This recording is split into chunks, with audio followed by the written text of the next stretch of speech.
नमस्कार विद्यार्थी मित्रांनो, मी एके सर तुमचं स्वागत करतो बायोकिरण या चॅनलमध्ये. आणि आपण डिस्कस करतोय या सिरीज मधलं दुसरा व्हिडिओमध्ये, ज्यामध्ये आपण डिस्कस करणारे अतिसंभाव्य प्रश्न आणि तेही मराठीमधून MST CET बायोलॉजीसाठी. आणि आपण चॅप्टर बघत आहोत, chapter number 2, reproduction of lower and higher animals. पहिला प्रश्न आहे विद्यार्थी मित्रांनो कॉम्प्युटर स्क्रीनवरती. The primary sex organ in human male is dot dot dot. आणि ऑप्शन दिलेले आहेत आपल्याला: प्रोस्टेट ग्लॅंड, सेमिनल वेसिकल, पेनिस आणि टेस्टिस. आणि आपल्याला माहिती आहे प्रायमरी सेक्स ऑर्गन जो आहे मेल मध्ये तर तो आहे टेस्टिस. कारण पेनिस जो आहे तर तो मेन कॉपलेटरी ऑर्गन आहे. सेमिनल वेसिकल आणि प्रोस्टेट ग्लॅंड या दोन ग्लँड्स आहेत. आणि ह्या सगळे जे आहेत तर सेकंडरी सेक्शुअल कॅरेक्टर आहे. आणि टेस्टिस जे आहे तर ते प्रायमरी सेक्शुअल कॅरेक्टर आहे. पुढचा प्रश्न विद्यार्थी मित्रांनो, seminal fluid is dot dot dot in nature. आता सेमिनल फ्लुइड म्हणजे सेमिनल वेसिकल जी ग्लँड आहे तर त्याने रिलीज केलेलं जे फ्लुइड आहे तर त्यामध्ये काय असतं, तर त्याच्यामध्ये जे आहे तर त्यामध्ये असतो फ्रुक्टोज असेल, त्यानंतर त्यामध्ये असेल बाकीचे जसं की प्रोस्टाग्लॅंडिन वगैरे काही सबस्टन्सेस आहेत. आणि याचं जे नेचर आहे तर ते असतं अल्कलाइन. हे पण आपल्याला बुकमध्येच डायरेक्टली दिलेलं आहे. त्याच्यानंतर पुढे बघा विद्यार्थी मित्रांनो, which of the following is not a part of uterus. तर युटरस मधला कुठला पार्ट, आता युटरसचं जर बघितलं आपण तर बघा इथे असेल फंडस. त्याच्यानंतर इथे जे असेल तर असे एक वॉल असते ज्याला एंडोमेट्रियल वॉल म्हटलं जातं. त्याच्यानंतर हा आहे फंडस. त्यानंतर इथे बॉडी ऑफ युटरस. आणि इथे जे आहे तर इथे जे असते तर इथे असते सर्विक्स. ओके, तर ही 3 तर पार्ट झाले. पण आता हा कॉर्नुआ काय आहे? तर कॉर्नुआ जो आहे तर हा इथून जो फॅलोपियन ट्यूब स्टार्ट होते तर त्या फॅलोपियन ट्यूबचा हा इथे असलेला जो पार्ट आहे तर याला म्हटलं जातं कॉर्नुआ. जेव्हा युटरस या फॅलोपियन ट्यूबला सेपरेट करतो तर त्याला म्हटलं जातं कॉर्निया. पुढे बघूया विद्यार्थी मित्रांनो पुढचा प्रश्न, मेनार्च, मिन्स्ट्रल सायकल आणि मोनोपॉज. आता मेनार्च म्हणजे काय विद्यार्थी मित्रांनो, तर मेनार्च म्हणजे फर्स्ट मिन्स्ट्रल सायकल. त्याच्यानंतर मिन्स्ट्रल सायकल आणि मेनोपॉज. मेनोपॉज म्हणजे last menstrual cycle at the age of 45 to 55. It's control by. आता हे कोण कंट्रोल करतं, तर हे कंट्रोल करतं, ऑप्शन वाचूया, थायरोट्रॉपिक हार्मोन.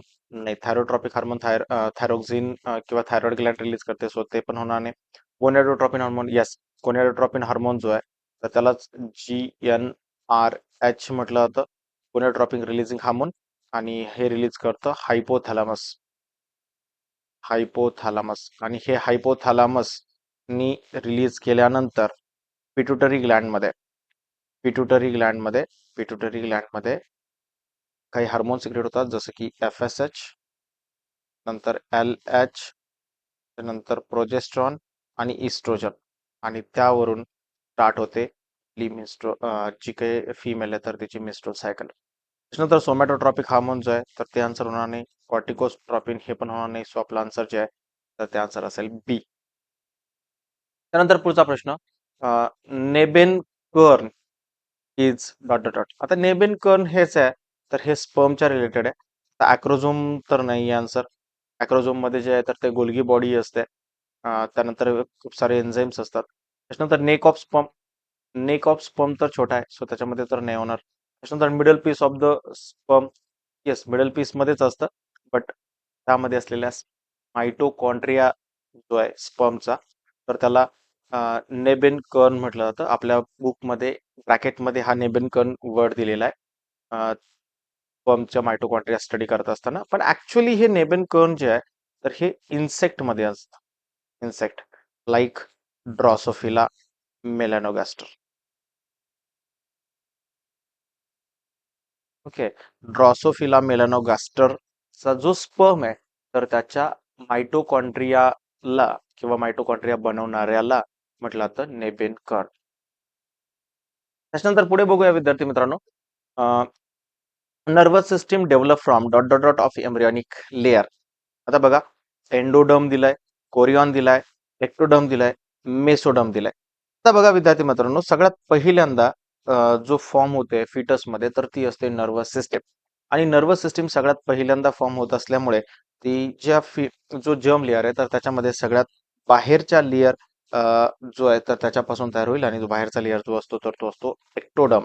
म्हणून एक्टोडर्म पासून जनरली नर्वस सिस्टीम फॉर्म झालेली आहे. द नेक्स्ट क्वेश्चन आहे विद्यार्थी मित्रांनो, the average period of pregnancy in human last for dot dot dot day of pregnancy. आता ॲव्हरेज पिरियड किती आहे विद्यार्थी मित्रांनो, तर बघा 9 मंथ 9 डेज एवढा जेस्टेशन पिरियड आहे, त्यालाच प्रेग्नन्सी पिरियड म्हटलं जातं. आता या 9 मंथ मध्ये 9 मंथ आणि 9 डेज जर विचार केला तर ते होतील टोटल 280 डेज. ओके, पण 280 डेज आपलं लगेच आन्सर नसतं, तर याच्यामधून आपल्याला मायनस करावं लागतील 14 डेज. का? कारण 14 डेजच्या अगोदर म्हणजे मेन्स्ट्रुअल सायकलचे जे 14 डेज आहेत तर तोपर्यंत तर फर्टिलायझेशनच झालेलं नसेल, कारण ओव्हुलेशन जे होतं तर at the day of 14th होतं. मग जर आपण 280 मधून 14 मायनस केले तर ते होतात नियर अबाउट 266 डेज. ओके, आणि 266 डेज हेच आपलं असं answer. So option number C is the correct answer. पुढचा प्रश्न विद्यार्थी मित्रांनो, dot dot dot is not a permanent method of birth control. आता बघा, व्हॅसोक्टोमी म्हणजे काय, तर कट केली जाते वासा डिफरन्स आणि त्याला क्लम केलं जातं. सो ही होते मेल मध्ये, ही परमनंट मेथड आहे. त्याच्यानंतर ट्युबेक्टोमी सुद्धा जी आहे तर ते फॅलोपियन ट्यूब जी आहे तर ती कट केली जाते, आणि फॅलोपियन ट्यूब कट केल्यानंतर त्याला क्लम केलं जातं, आणि क्लम केल्यानंतर त्या ट्यूब जे आहे तर तिथून स्पर्म पास होऊ शकणार नाही, ओहम सोबत मीट करू शकणार नाही, म्हणजे फर्टिलायझेशन होऊ शकणार नाही. ही परमनंट बर्थ कंट्रोल मेथड आहे फिमेल मध्ये. त्याच्यानंतर विड्रॉल जी आहे तर ती ट्रॅडिशनल मेथड आहे, पण ही परमनंट मेथड नाही आहे. आणि कॉन्स्ट्रक्शन जे आहे ही सुद्धा एक परमनंट मेथड आहे. तो जी आपली विड्रॉल जी आहे तर ही परमनंट मेथड नाही आहे, ही टेम्पररी मेथड आहे आणि ट्रॅडिशनल मेथड आहे. सो आपला आन्सर जे आहे तर ते होईल सी. त्याच्यानंतर पुढचा प्रश्न विद्यार्थी मित्रांनो, the organism which causes gonorrhoea.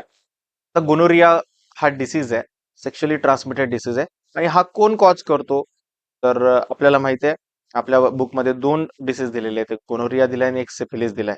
तर सिफिलिस जो आहे तर तो ट्रिपॅनोसोमा कॉज करतो, आणि नेरेसिया जो आहे तर तो गोनोरिया कॉज करतो. सो आपला आन्सर जे आहे तर ते आहे नेरेसिया. त्याच्यानंतर नेक्स्ट आहे, how many pairs of testes are present in human mail.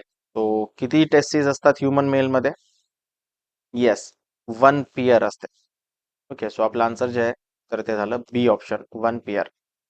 पुढे जे आहे विद्यार्थी मित्रांनो, the animal produce by asexual reproduction are dot dot dot to their parents. आता असेक्शुअली रिप्रोडक्शन होत आहे, म्हणजे 100% जेनेटिक मटेरियल पॅरेंट पासून चाइल्ड मध्ये आलेलं असेल, डॉटर मध्ये आलेलं असेल. 100% जेनेटिक मटेरियल जेव्हा सेम असतं तेव्हा ते एकमेकांचे असतात क्लोन्स.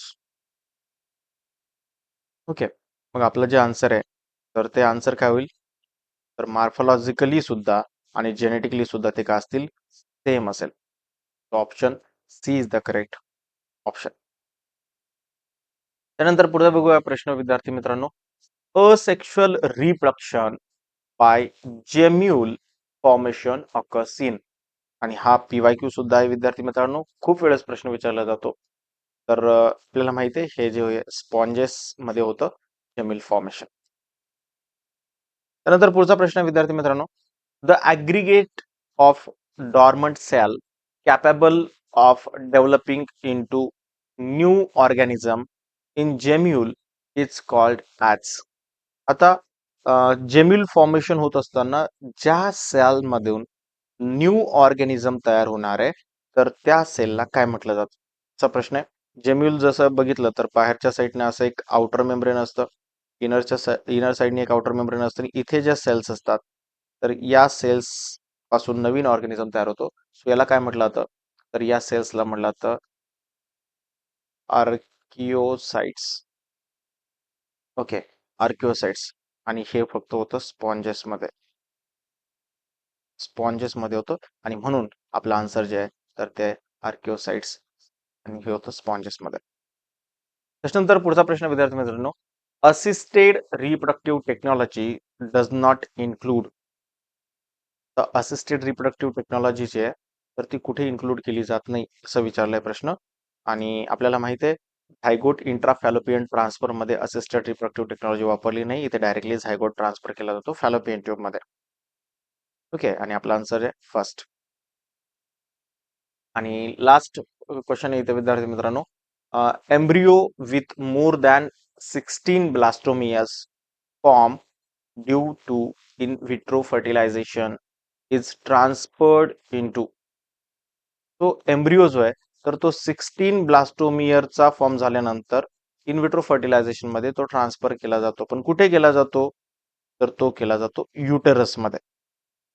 कारण ब्लास्टोमियर फॉर्म झाल्यानंतर ब्लास्टोला जो फॉर्म होणार आहे तर तो ब्लास्टोला जो आहे तर तो युटरस मध्ये इम्प्लांट केला जातो आणि म्हणून डायरेक्टली आपण ते युटरस मध्ये ट्रान्सफर करू शकतो. तो आन्सर जे आहे तर ते बी इज द करेक्ट आन्सर. तो नमस्कार विद्यार्थी मित्रांनो, इथे आपला हा व्हिडिओ आपण संपू. जर तुम्हाला आवडला असेल तर नक्की लाईक करा, कमेंट करा आणि आणखीन पुढे व्हिडिओ जर तुम्हाला पाहिजे असेल तर कमेंटमध्ये नक्की सांगा.